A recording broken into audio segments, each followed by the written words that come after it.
In the search for Malaysia Airlines Flight 370 that disappeared with 239 on board. What could be a major development. At least two objects, possibly related to the missing plane, have been spotted on satellite imagery off the coast of Australia. One of them, around 78 feet long. An intensive search underway at this moment.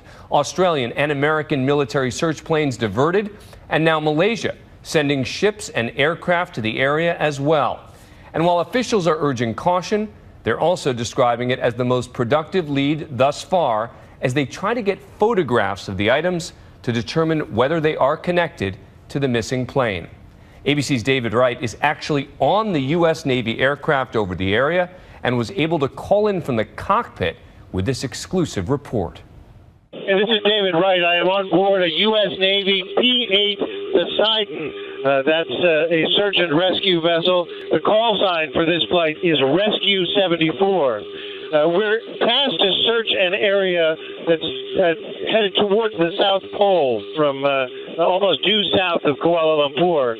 And what we're being told by the flight crew here is that they have some intelligence now that there is some sort of debris in the water. They're not clear what. We will be the first plane on site. And we are just descending through the clouds right now.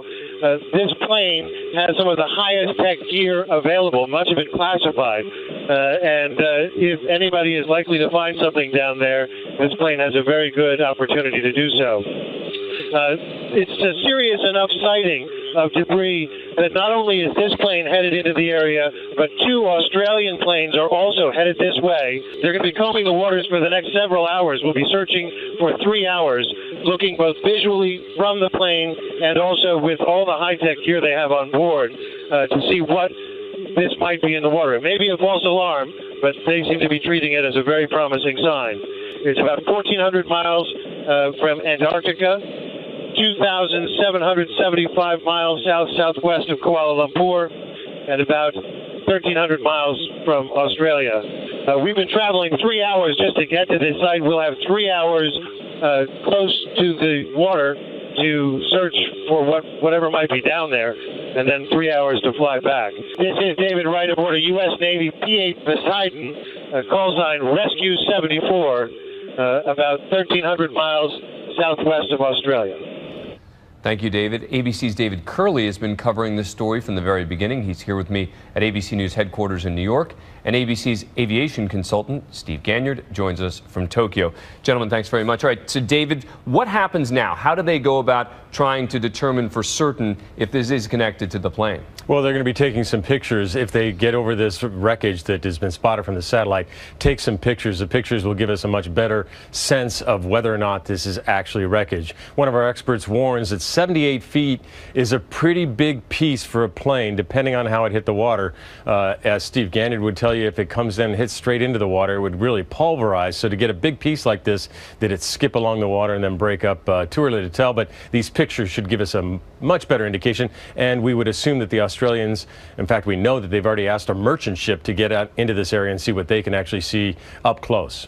Yeah, well, Steve, I was going to ask you about that. You know, if this does turn out to be connected to the plane, what do we know more now about? What does it tell us about what happened?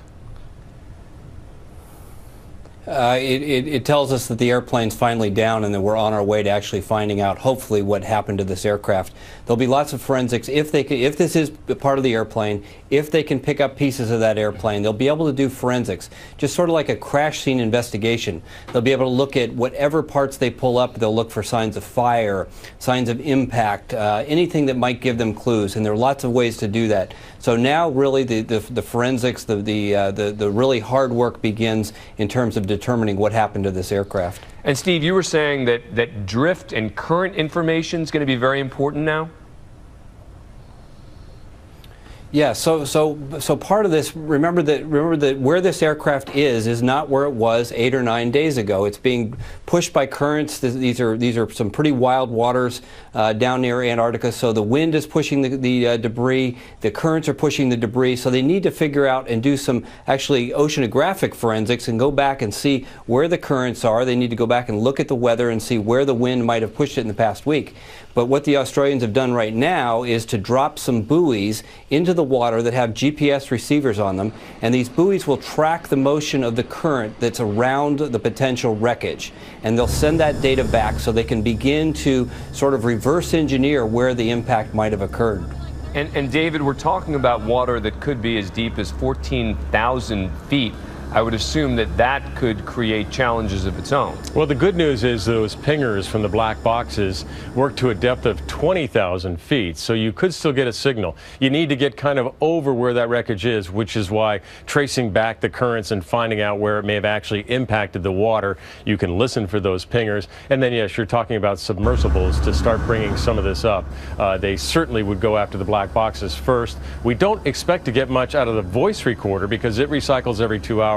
And we know that the plane apparently was in the air for at least 7.5 hours, so there may not be anything on the voice recorder, but the data recorder, which can have hundreds up to thousands of data points recorded, should tell us everything about this flight and what happened to this aircraft from the moment it left Kuala Lumpur. And David, you made the point earlier that this area is actually south of what had been determined to be the specific search area they were looking at. Right, and what's important there is that the satellite spotted this outside that search area, so it's an area that they may not have been concentrating on with aircraft, but it also goes back to the currents. I have no idea which way the currents are moving down there, but that gives you a sense. We are 12 plus days into this now, that it could have drifted away from the actual search area, but the good news is that the satellite saw something.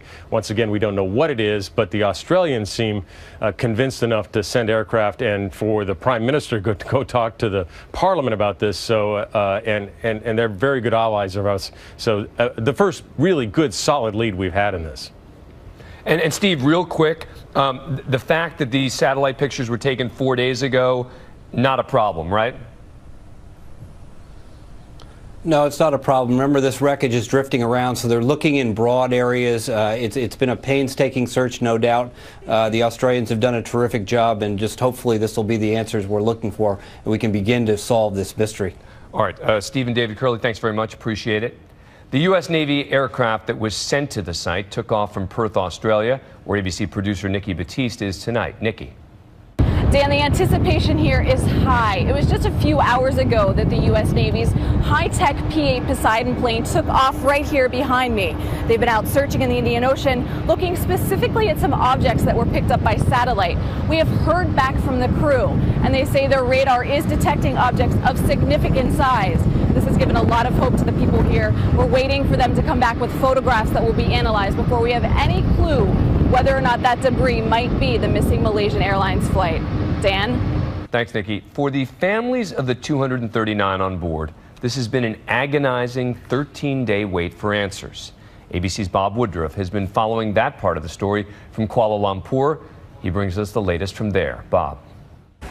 Well, Dan, this is the Cyberview Hotel. There's about 12 family members all from China living in this place. We've seen them outside their rooms, really looking at, listening to their phone calls. They're watching their emails. They're also getting their news off television.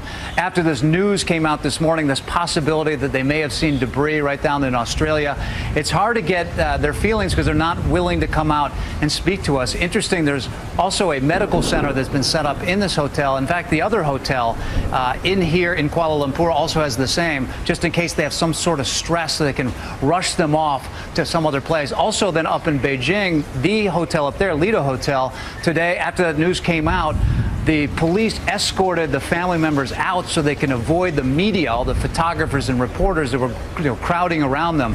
So we're waiting to see how they feel today. Just imagine their dream was that this plane would land safely someplace and they would find their loved ones in it. If there is debris in the water, that, of course, Dan, could change everything.